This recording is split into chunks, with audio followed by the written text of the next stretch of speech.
नमस्कार दोस्तों, आपका स्वागत है हमारे YouTube channel study take zone में। जैसा कि आपको पता है, हम इस सेशन में स्टील के क्वेश्चंस कर रहे हैं। आज फिर हम स्टील के नए चैप्टर के साथ आए हुए हैं, जिस चैप्टर का नाम है रिवेट कनेक्शन। आज हम जो पढ़ने वाले हैं, हम स्ट्रक्चर स्टील कनेक्शन पढ़ रहे हैं। इसमें 3 पार्ट में हम करेंगे, 3 पार्ट में करेंगे। पहला होगा रिवेट से होगा, सेकंड क्या होगा, वेल्डिंग होगा, थर्ड बोल्ट होगा। और 15 क्वेश्चन हम डिस्कस करेंगे। और इस चैप्टर से, जो चैप्टर है कनेक्शन है, उस चैप्टर से 5 नंबर के क्वेश्चंस आने वाले हैं पेपर में। आज का देखते हैं। पहला क्वेश्चन क्या है। पहला क्वेश्चन पूछा गया है कि स्टील मेंबर्स को जोड़ने के लिए कौन से जोड़ लगाए जाते हैं। तो स्टील मेंबर्स को जोड़ने के लिए कौन से जोड़ लगाए जाते हैं। इस्पातीय जो मेंबर्स होते हैं, पत्तियां होती है, फ्लैट्स होते हैं, उनको जोड़ने के लिए कौन से जॉइंट्स लगाया जाता है। तो रिवेट जॉइंट्स लगाया जाता है, वेल्ड जॉइंट्स लगाया जाता है, बोल्ट जॉइंट लगाया जाता है। हमारा सही आंसर क्या हो जाएगा? सही आंसर डी हो जाएगा। उपरोक्त तो सभी हो जाएंगे, रिवेटेड जॉइंट, वेल्ड जॉइंट और बोल्ट जॉइंट।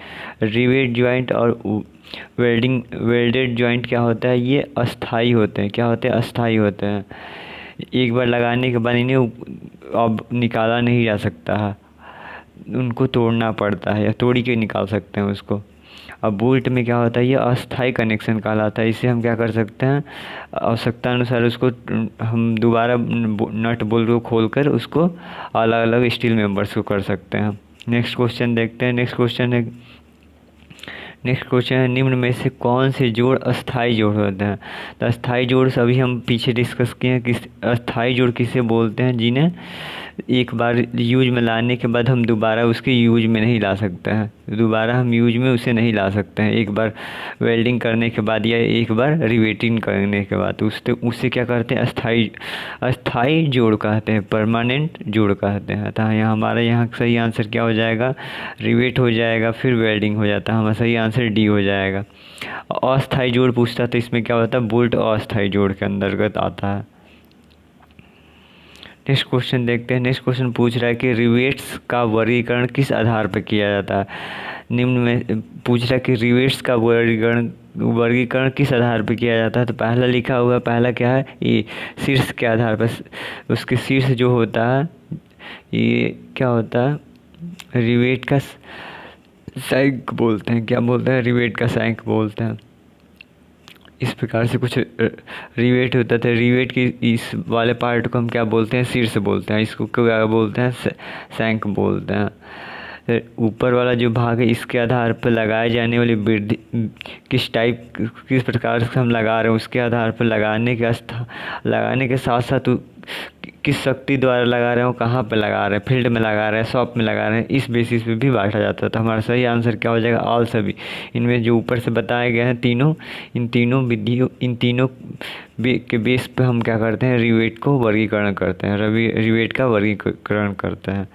नेक्स्ट क्वेश्चन देखते हैं। नेक्स्ट क्वेश्चन पूछ रहा है कि निम्न में से कौन शीर्ष के आकार के आधार पर रिवेट्स का प्रकार नहीं है।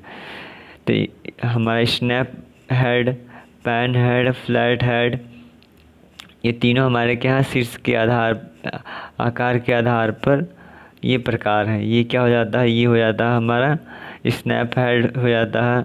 फिर ये क्या होता है? ये हमारा कुछ इस तरीके से करके क्या हो जाता है? ये पैन हेड हो जाता है। और एक फ्लैट हेड हमारा ये होता है, ऐसे करके हुआ, ये होगा, ये फ्लैट हेड हो जाता है। तो हमारा यहाँ से पूछ रहा है कि शीर्ष के आकार के आधार पर रिवेट्स का प्रकार नहीं है, पूछ रहा था। हमारा नहीं है, तो इसमें से सभी हैं, अर्थात हमारा सही आंसर क्या हो जाएगा? डी हो जाएगा, नन ऑफ दीज। क्या हो जाएगा? None of these. इनमें से कोई ऐसा नहीं है जो रिवेट्स का प्रकार नहीं है। नेक्स्ट क्वेश्चन देखते हैं। नेक्स्ट क्वेश्चन में पूछ रहा है कि निम्न में से कौन रिवेट्स के लगाए जाने वाली विधि के आधार पर रिवेट्स का प्रकार है। लगाए जाने वाली विधि के आधार पर रिवेट्स का जो प्रकार है वो हमसे पूछ रहा है। तो हॉट ड्रिवन, गर्म करके हम रिवेट को लगाएंगे, या फिर कोल्ड ड्रिवन, ठंडा करके लगाएंगे।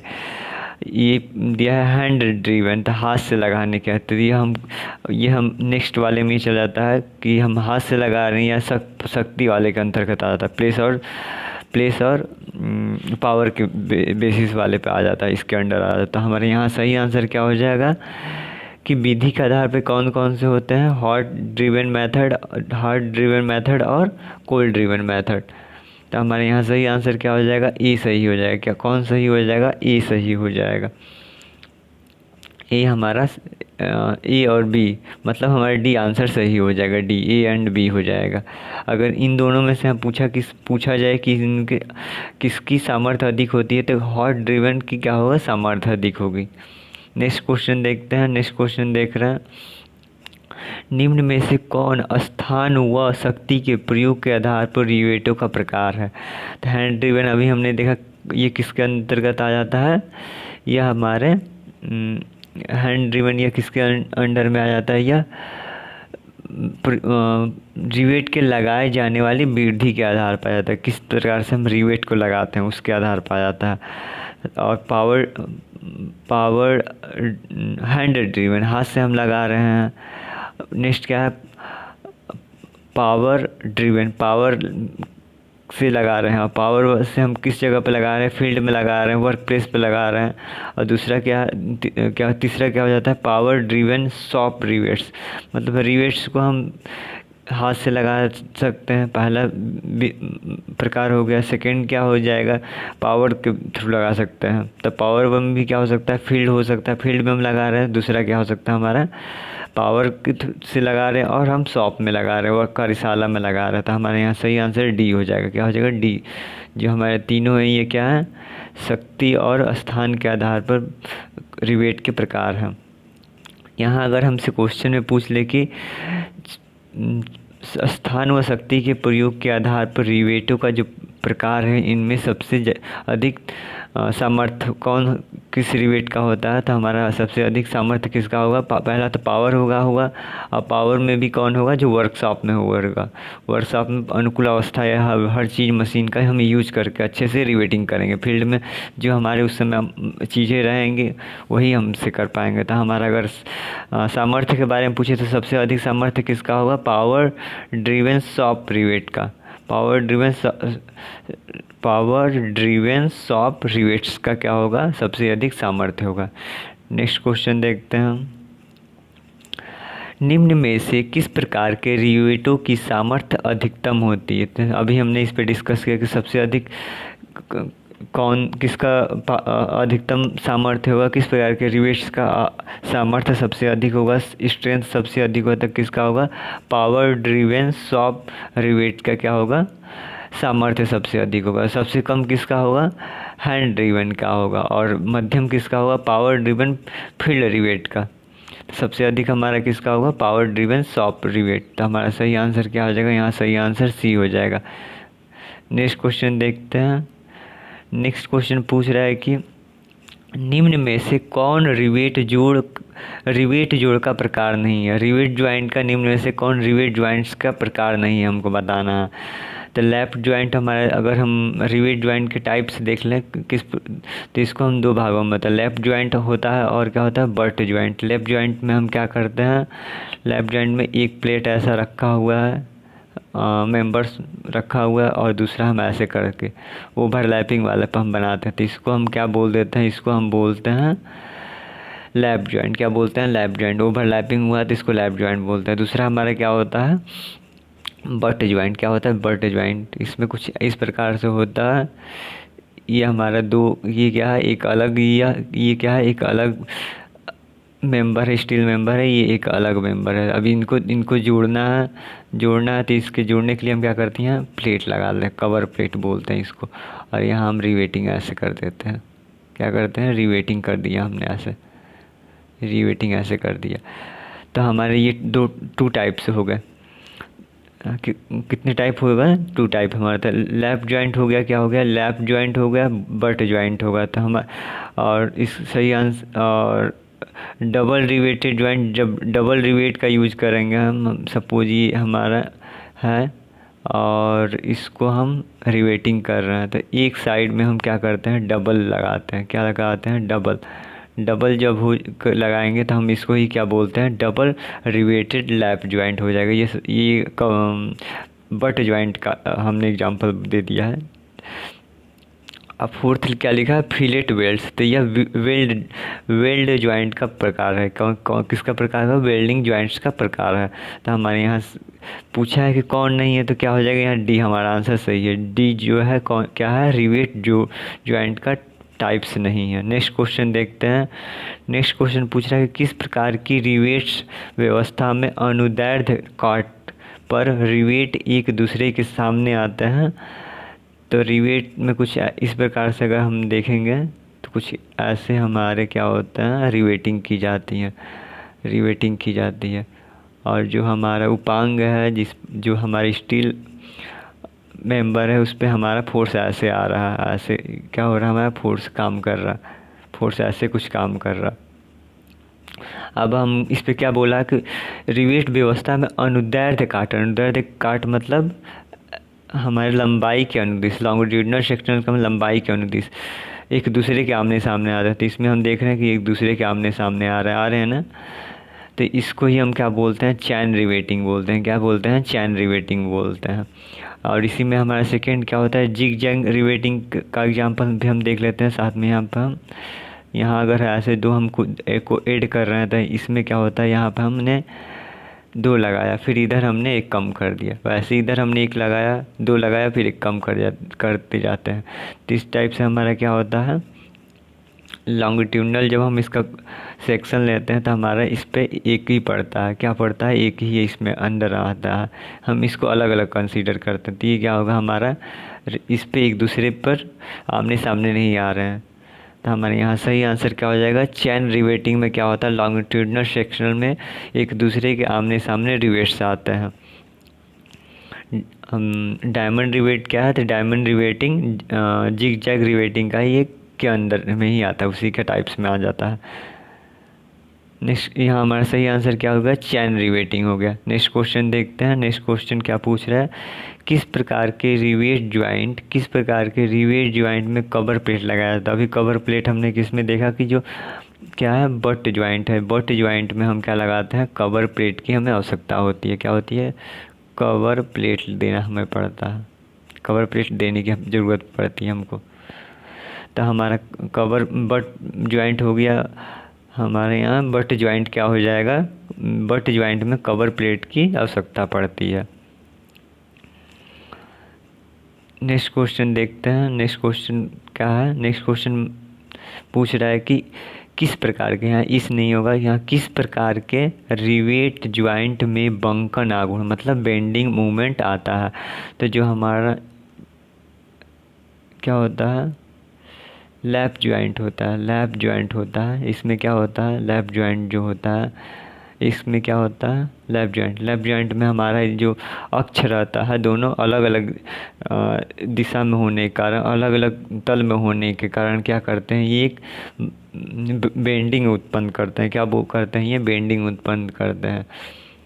तो हमारे यहाँ सही आंसर क्या हो जाएगा, लैप ज्वाइंट में बेंडिंग मूवमेंट आता है। किसके कारण आता है, इसेंट्रिसिटी उत्पन्न होता है, जिसके कारण क्या आता है, बेंडिंग मूवमेंट आता है।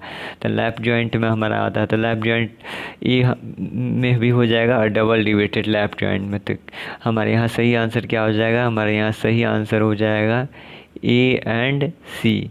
ए एंड सी हमारा सही आंसर हो जाएगा। हमारे यहाँ डी में हमारे इसमें से कोई आंसर नहीं होगा। ये हमारा सही आंसर क्या होगा, A and C. Left joint में हम क्या होता है, बंकन आघूर्ण अर्थात बेंडिंग मूवमेंट वर्क करता है। नेक्स्ट क्वेश्चन देखते हैं, किस प्रकार के रिवेट ज्वाइंट में उत्केंद्रिता उत्पन्न नहीं होता है। यहाँ पर ध्यान से हमको देना, उत्पन्न नहीं होता है मतलब किसमें, उत्केंद्रिता इसेंट्रिसिटी उत्पन्न नहीं होता है। तो हमारा क्या होता है, इसेंट्रिसिटी का थोड़ा सा मतलब समझते हैं। क्या होता है, यहाँ हमारा क्रिया रेखा है और जो हमारा टोटल जो इसका गुरुत्व बोल सकते हैं, जो भार का है, तो यहाँ पर आ रहा है। तो यही जो दूरी है ये क्या हमारी कहला जाती है, इसेंट्रिसिटी कहला जाती है।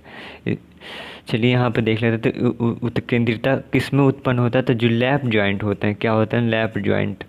लैप जॉइंट में क्या होता है? उत्केंद्रिता उत्पन्न होता है, जिसके कारण क्या होता है? जिसके कारण ही क्या होता है? इसमें बेंडिंग मोमेंट उत्पन्न हो जाता है। तो हमारा जो लैप जॉइंट हो उसमें उत्केंद्रिता उत्पन्न होता है, अर्थात किस में नहीं उत्पन्न होता है? बट जॉइंट में उत्पन्न नहीं होता था। हमारे यहाँ सही आंसर क्या हो जाएगा? बी हमारा सही आंसर हो जाएगा। नेक्स्ट क्वेश्चन देखते हैं। नेक्स्ट क्वेश्चन में पूछ रहा है कि किस प्रकार के रिवेट जॉइंट में द्वितल अपरूपण मतलब डबल शियर होता है? तो जो हमारा क्या होता है, जिसमें कवर प्लेट हम यूज करते हैं, कवर प्लेट यूज करते हैं हम, इसमें क्या करते हैं? कवर प्लेट यूज करते हैं, जिसमें इसमें क्या होगा? दो हमारा यहाँ रिवेटिंग हमने कर दिया। क्या किया? रिवेटिंग कर दिया हमने। ये हमारा रिवेटिंग कर दिया, इधर हमने रिवेटिंग कर दिया। रिवेटिंग करने के बाद यहाँ क्या बनते हैं? दो तल बनते हैं।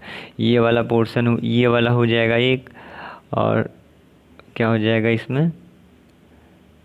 एक ये वाला तल हो जाएगा, दूसरा ये वाला तल हो जाएगा। इस प्रकार से कितने तल बन रहे हैं? दो तल बन रहे हैं, और दोनों तल में क्या होता है? हमारा शियर काम करता है। तो किस प्रकार के पूछ रहा है क्वेश्चन में, किस प्रकार के ज्वाइंट में द्वितल अपरूपण अर्थात डबल शियर उत्पन्न होता है? तो किस में होता है? ये कौन सा टाइप है? बट ज्वाइंट का टाइप है।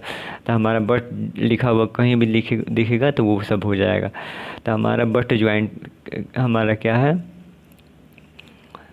द्वितल अपरूपण होता है बट ज्वाइंट में। अगर यहाँ पे लिखा होता कि मल्टीपल रिवेटेड बट ज्वाइंट, तो ये भी हो जाता है। वो डबल रिवेटेड बट ज्वाइंट, तो ये भी हमारा सही होता है। फिलहाल हमारा आंसर यहाँ कौन सा सही होगा? बी सही हो जाएगा। नेक्स्ट क्वेश्चन देखते हैं। नेक्स्ट क्वेश्चन देखते हैं। किस प्रकार के रिवेट ज्वाइंट में उत्केंद्रिता उत्पन्न होती है? तो हमने किस में देखा अभी? जो लैप ज्वाइंट होता है, लैप ज्वाइंट में क्या होता है? उत्केंद्रिता उत्पन्न होता है, जिसके कारण क्या होता है? बेंडिंग मोमेंट उत्पन्न होता है। तो लैप जॉइंट में हमारा क्या होता है? इसेंट्रिसिटी उत्केंद्रिता उत्पन्न होता है, जिसके कारण हमारा बेंडिंग मोमेंट उत्पन्न होता था। हमारा 14 क्वेश्चन का 14 नंबर क्वेश्चन का आंसर क्या सही हो जाएगा? ए नंबर सही हो जाएगा, लैप जॉइंट। नेक्स्ट क्वेश्चन देखते हैं, और ये लास्ट क्वेश्चन है, आज का लास्ट ये क्वेश्चन है। देखते हैं, इस पूछ रहा है कि निम्न में से किस प्रकार के रिवेट ज्वाइंट में एकतल अपरूपण होता है? अर्थात सिंगल शियर किस प्रकार के ज्वाइंट जो होता है रिवेट ज्वाइंट उसमें उत्पन्न होता है? तो हमारा एक तल किस में बनता है? हमारा एक तल रिवेट लैप ज्वाइंट में बनता था। हमारे यहाँ एक तल इस पे क्या कर, इस वाले पे, इस जो ये वाला पोर्शन है, इस पे क्या काम करता है? इस पे ही हमारा शियर फोर्स काम करता है। तो यहाँ पर कितना तल है? एक तल है, यहीं से बस कट सकता है। तो हमारे यहाँ ये, और ये किस टाइप के अंतर्गत आ रहा है? ये लैप जॉइंट के अंतर्गत आता है। तो लैप जॉइंट में हमारा कौन सा आंसर सही हो जाएगा? Lap joint. हमारा डी आंसर सही हो जाएगा। क्या हो जाएगा? डी हमारा सही हो जाएगा। अच्छा, हमारा वीडियो अच्छा लगा था हमारे वीडियो को लाइक कीजिए, हमारे चैनल को सब्सक्राइब कीजिए। अगर कोई सजेशन है या फिर कुछ और चाहते हैं, किसी और सब्जेक्ट से वीडियो चाहते हैं, MCQ चाहते हैं, तो आप हमें कमेंट करके बता सकते हैं। धन्यवाद। आपका दिन शुभ हो।